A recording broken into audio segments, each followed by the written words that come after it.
As we emerge from Breast Cancer Awareness Month, Action News is exposing concerns about a local chiropractor selling an alternative therapy he says can detect breast cancer 8 to 10 years before a mammogram can.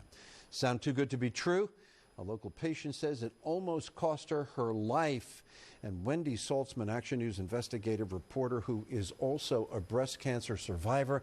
I can understand why you wanted to investigate this on multiple levels. Absolutely, Jim. And Dr. Stephen Conicello has a past that might make you question how this chiropractor can claim to detect the precursors to breast cancer, heart disease, and strokes. He was disciplined in South Carolina and then set up shop here in Downingtown, where Action News was told he was now making questionable and potentially risky medical claims.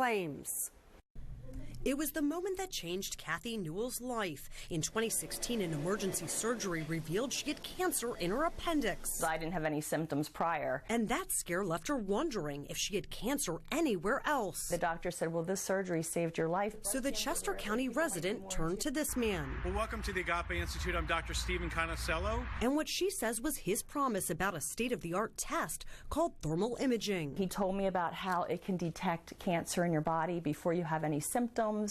It's more effective than a mammogram. Newell paid more than $9,000 to be a part of Dr. Conicello's wellness program, which included 2 thermal imaging scans that allegedly map heat patterns in the body to identify the early signs of everything from breast and prostate disease, heart attacks, and strokes. And the report came back, clear.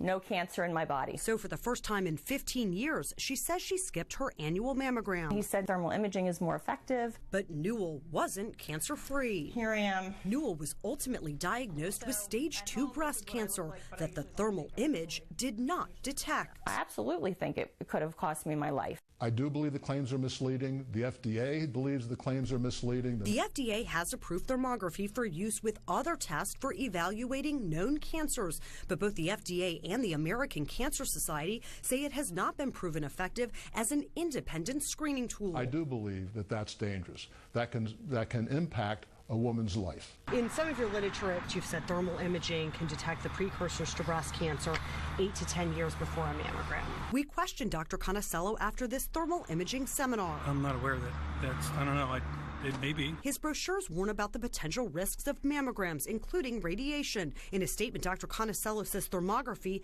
quote, is not a substitute or replacement for other detection methods. I think that women should still keep up with their mammograms. Do you think that it's potentially false advertising if you're saying that this can detect breast cancer early when we have, in fact, a case when it didn't? No, it's detecting the precursors of that. But not everyone may agree. Let's talk about the case of Kathy Newell. I can't comment on that. That's a private patient. We also talked to Dr. Conicello about records showing his chiropractic license was placed on probation in South Carolina for allegedly committing dishonorable, unethical, and unprofessional acts that are likely to deceive and defraud the public by misrepresenting his training. Now, in South Carolina, you were disciplined for potentially deceptive statements. I think we're done. Newell received a $1,000 refund from Conicello's office. She says she now plans to file a complaint with the medical board. His license was reinstated in 2013, and he told us he would meet us for an on-camera interview, but he later declined.